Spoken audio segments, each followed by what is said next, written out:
Hello everybody, welcome back to me, myself, and I playthrough of Unconditional Surrender. I'm Dren608. The game was designed by Salvatore Vasta and is published by GMT Games.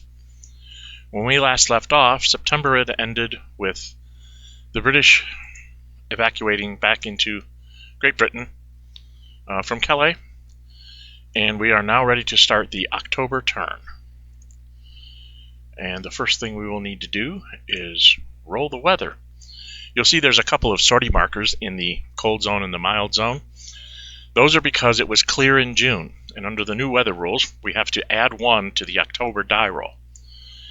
So that's why they're there, is to remind me to do that.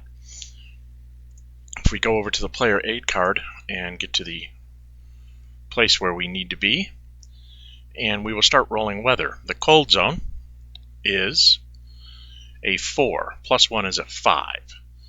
So in October, a 5 means the cold zone went to severe. And then I can get rid of that sortie marker. The mild zone will also be plus 1 in October. And we roll a 6, plus 1 is a 7, so it's a 6. That means it is also severe. And we get rid of that counter as well. And the warm zone is just whatever we roll on the die. And we rolled a 2. So in the warm zone, it is fair. So we get to leave it right there. And that is weather. I wanted to make sure that everybody understood that there are consequences with the new weather rules on not having 5 turns of summer. You can get June through September, but you never, in the cold zone, Russia especially, you would never get a 5th turn of clear. You can in the mild zone, but you have to roll like a 1 to make that happen. So that takes care of weather. We move on in the sequence of play to the declaration of war phase. The Germans are going to pass on that for now, and the other two, because the Nazi-Soviet pact is in play, cannot declare war. We go to the economy phase. I already did everybody's build points. I did the math. UK's down to 14 because they lost a factory and the Germans got their factory back, so they're up to 28. And of course the Russians are at 30 and so on. So we can skip right through those 3 bits. Get to the strategic warfare phase. The Germans have port on Sea Zone 7, Brest. They also have an airplane in a port on Sea Zone 3. So they are able to get a +3 on the strategic die roll. So they are the attackers. They get +3. The British don't have any minuses and they don't have any pluses, so they're just at a 0. And so we will roll for the Germans. We need to check the cards just to make sure. There are no subs or anything for the British to play either, so we don't get to play any markers. So it's German +3 to whatever the British roll. The Germans roll a net of a 4. They rolled a 1. And then the British roll also a 1. Okay, Vassal, we're going to be rolling 1s today, I guess. If you look on the combat results table, a 4 for the attacker and a 1 for the defender is a DR. That means that the the Allied faction that we're rolling on loses a factory. So their factory loss marker goes up to 3. The Germans would normally go down 1, but there's this little marker here that says minimum factory lost is 1. So we have to leave it there. So you're always at -1 once you start the strategic warfare. It's an elegant way to represent sort of all the little things that go on, and maybe not the big surge of U-boats or something, but there's always something that's draining you off because of the war, the way things are going in the war. I neglected to reset my activated and moved markers, so I will do that before we start. After strategic warfare, we have strategic movement. The Germans will take that off of that armored unit. And now I'm going to show you why I did what I did with the Finns. I said it would become obvious at some point. There's the Nor infantry here. What I'm going to do is I'm going to place the strategic movement marker on them, and then they can magically, mystically rail and drive all the way up here across the border into Sweden, up the rail lines in Sweden, to the border of Finland, go into Finland, come all the way down, pass through Helsinki, waving, and stopping right here adjacent to in 1442. Since the Soviets and the Germans don't exert zones of control into each other's spaces at this point, I can move there. And then by that same circuitous rail route, I will be able to keep him in supply with the convoy unit that I have sitting in Oslo. So that's why I did what I did with the Finns, because now the Germans are actually adjacent there, and we can probably try to do an assault on that city because it's a factory. City's not as important as it is for the factory. You need to cut down the Russian factories as fast as possible when you attack Russia. At least that's what I've found so far. Basically, this is going to be a migration to the east of a lot of German units. So this is going to be sort of a count them up and move them kind of thing. The 4th and the 10th and the 1st, so that'll be 3 production points. So I'm just going to highlight them and move them as I can here. So 1, 2, 3, 4, 5. I'm worried about Hungary, so I'm going to go on this side. 6.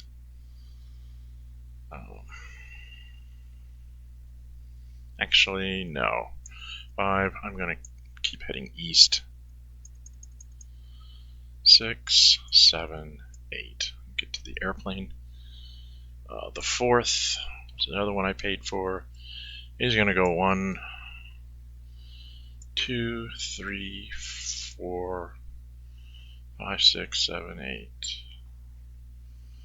5, 6, 7, 8. Kind of went the wrong way with him. 5, 6, 7, 8. He'll be the one that goes south of the river, Danube, just in case we have to attack Hungary. We're very low in the diplomacy cup, so I'm not seeing a good possibility of me getting Hungary, because when I reload, the allies will probably pull on me and take them away from me. And then the 1st, 1, 2, 3, 4, 5, 6, 7, 8.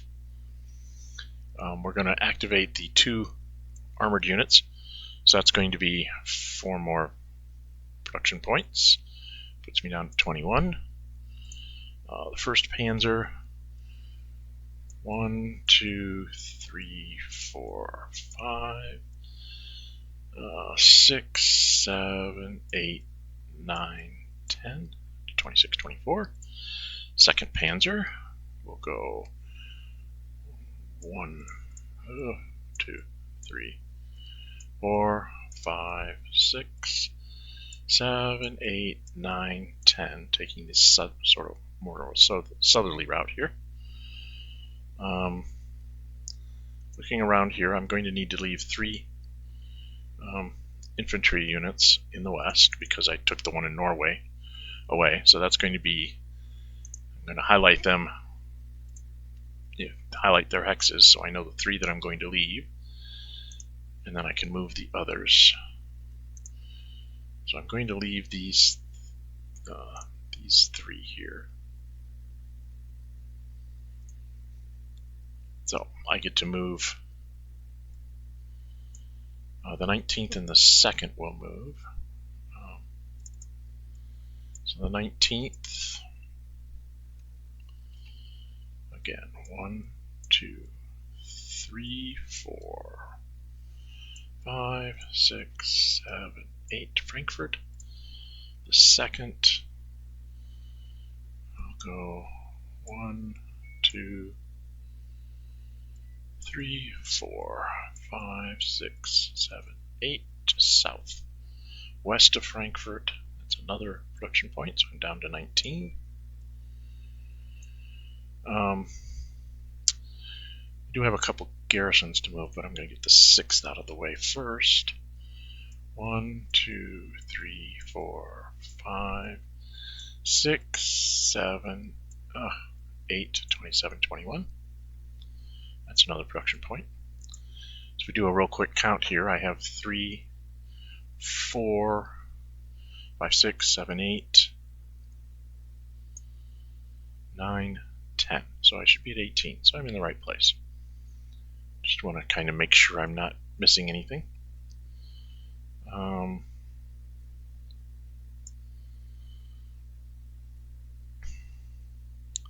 It's pretty much the migration of the regular units.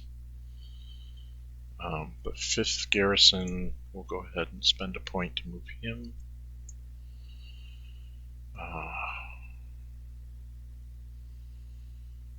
1, 2, 3.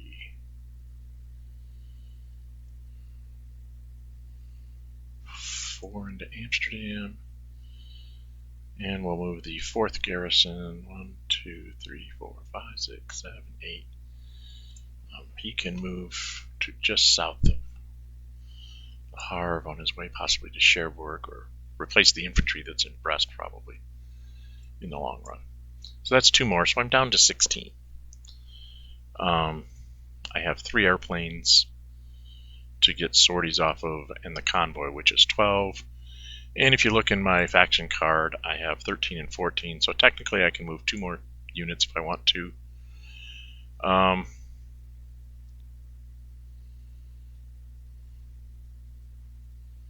guess I'll just go ahead and move the 12th into Le Havre for a production point. And then I need to spend some Swedish units. 1, 2. This Swedish unit goes 1, 2 and sits in Stavanger.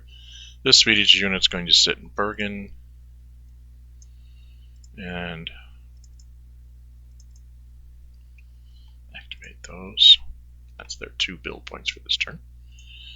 The 5th Luft is going to move to Stavanger for a sortie. I prefer to sit in Stavanger because it helps me intercept stuff, naval movement in the North Sea and in Sea Zone 3, and it's also 10 movement points if you count them. 1, 2, 3, 4, 5, 6, 7, 8, 9, 10. It's actually 10 movement points to Antwerp. So if the British evacuate the British Isles, you can actually fly your airplane down there and possibly pull off an invasion, because you would be on the sea zone of 10. So you could escort a convoy out of Antwerp to try and get them to land somewhere in England and capture a port. Since I know that can be done, I don't play the British. I've seen a lot of British players strip England, leaving just the London unit and the London garrison, 1 airplane, and like 1 fleet to try and intercept or cut supply. It can lead to the Germans being able to pull off a sea line. I don't do that. I'm much more conservative. I don't try to win the Middle East in 1940 as the British. So you probably won't see a sea line from me, at least in this game.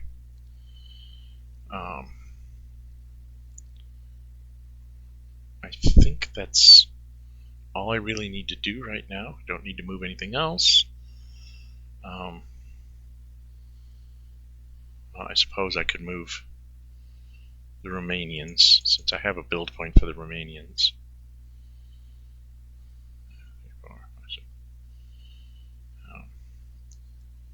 1, oops, not into Bulgaria. 1, 2, 3, 4, 5.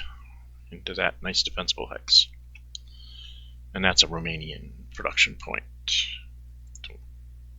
Hello. I don't have anything to do with the Finns. They're happy. They have full infantry facing Russian full infantry in the north to keep Russians from infiltrating, at least until they turn themselves into guards and can actually start beating up the Finns. And between the German and the two garrisons in the south, you can pretty much hold that border for quite some time. So I am down to my Italians. Again, I can go play with the British. I would be +1, they'd be like +3, so that's not really a worthwhile thing to do. So all I'm going to do here is I'm going to leave the Italians alone.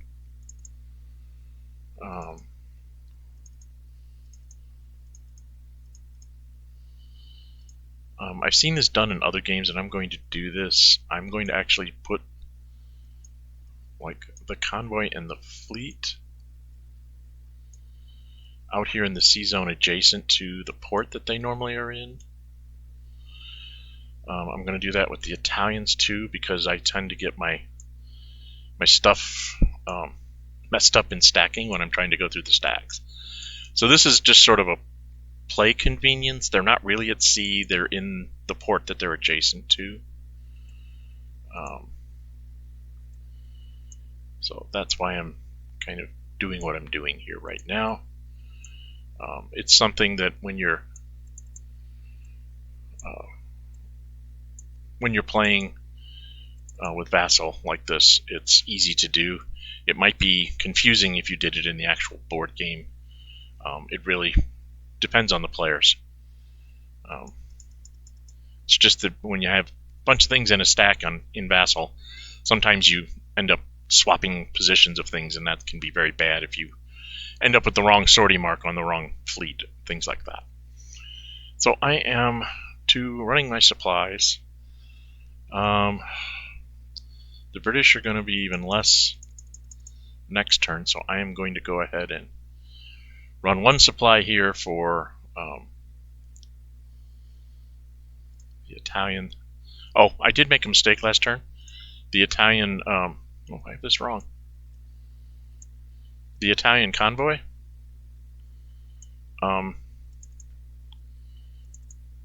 should have had 4 sorties on it instead of 3. So all my fleets actually have 4 sorties on them. I had supplied 3 units and I only took it up 2, so I have corrected that. So they're going to try and supply this Italian unit, the garrison, and the British are going to say, go ahead and supply them. It's a garrison, I don't care. So, not knowing that, I would have escorted so they each take a sortie. Hello. Sorties go up by 1. So that's 1 there. Italians are kind of low on sorties here, so they're only going to supply. They're going to take a chance on this turn, only supply the 11th. Which one's the... Oh, that's the fleet. Okay, so they're going to supply just this unit here, and then they're going to low supply here, low supply here, and technically Ella Gallia was not supplied at all, so that he gets a low supply marker, and then this guy here draws out of Tripoli, so he stays a low supply. The fleets can all trace out, but again, the British aren't going to bother to do anything about that.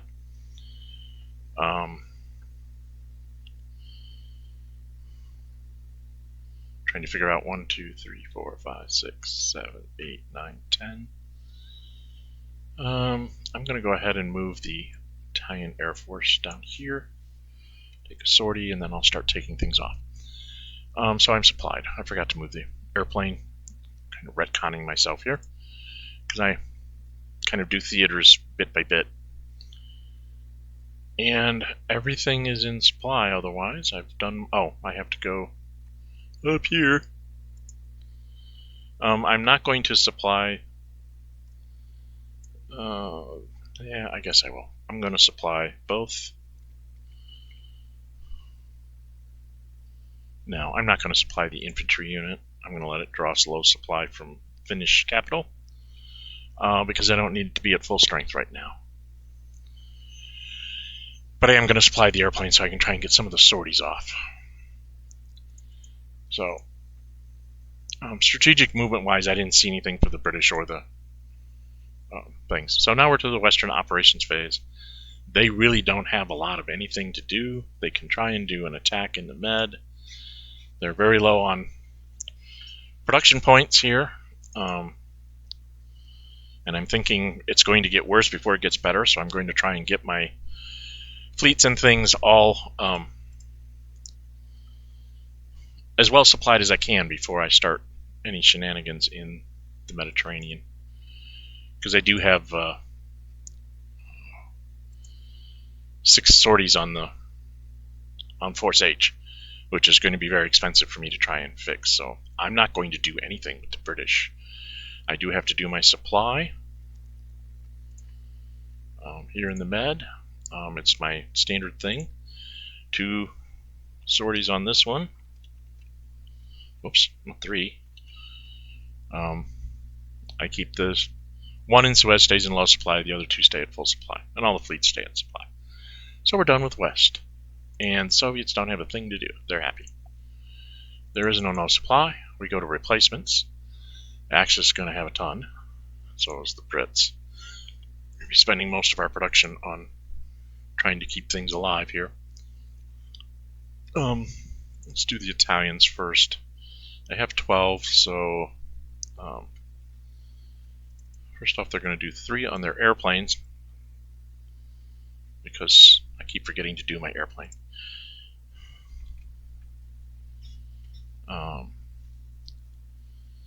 And then 3 on each convoy and 4 on one of the fleets. So we're going to take this fleet down to... This fleet didn't have to go up 1, so he can just sit there at 4 for the moment.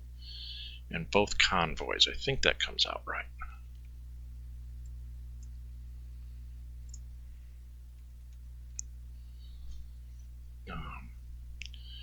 So it's 1, 2,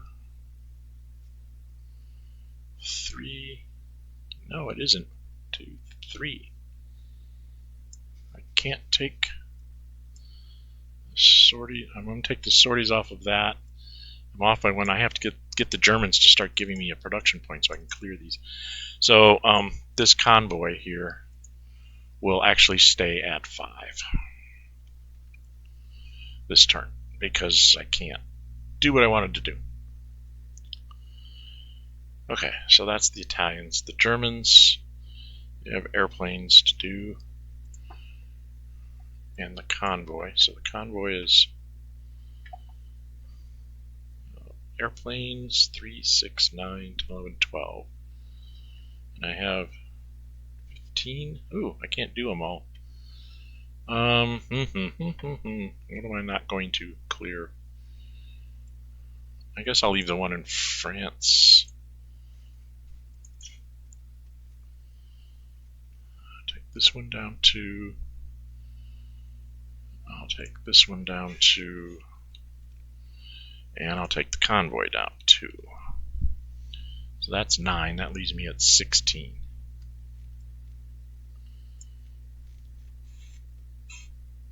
No, it leaves me at 6. I'm sorry, not 16.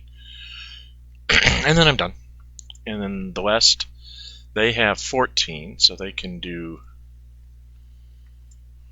I think they're going to do 5 on the Force H, start working on it before it gets to the point where I can't do anything with them. Convoys in the Middle East probably need some attention. I will clear Port Said. I've been swapping them. I'll clear this one. The one in Suez for 3. I can do 2 more 3s. Let's go see what my airplanes look like up in England. And I have a convoy up here too. So I can clear both my airplanes in England, and then I can concentrate on cleaning my fleets up going forward. So I think I'm going to do that. So that just goes away, and this one just goes away. Oh, I can't do that. Put those back. Let's undo that. I love this about Vassal. It lets me undo things that I've done. I don't want to use up those 6 because I want to be able to go into diplomacy with the Germans. There's so few things in the cup, and the Russians don't have any replacements. They'll be spending 5 in diplomacy phase as well, probably. So that takes us through replacements, upgrades, mobilization. The Axis actually has an extra build point that they can build their infantry unit, and they will build it. Since they had 6, they can actually build one.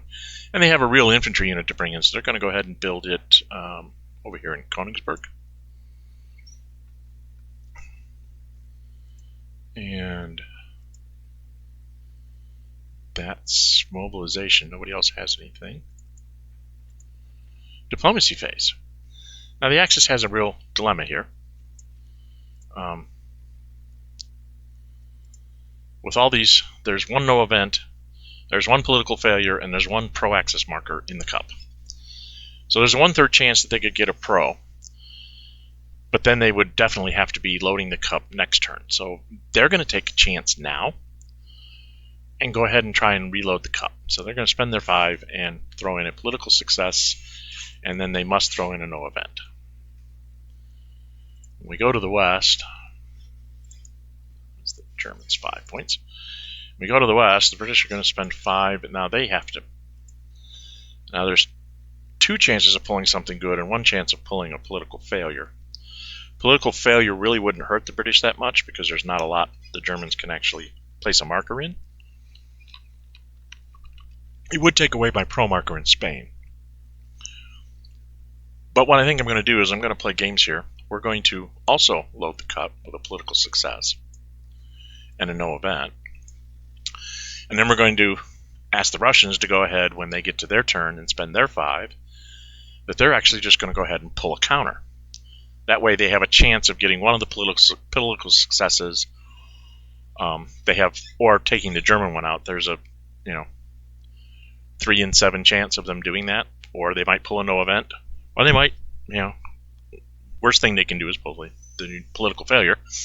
But we are going to follow the plan with the Russians and go ahead and pull a chit here in October. And it is a no event. And that ends the diplomacy phase. This is the victory check phase. They have not conquered Germany yet, so the game isn't over. We go to the end of turn phase.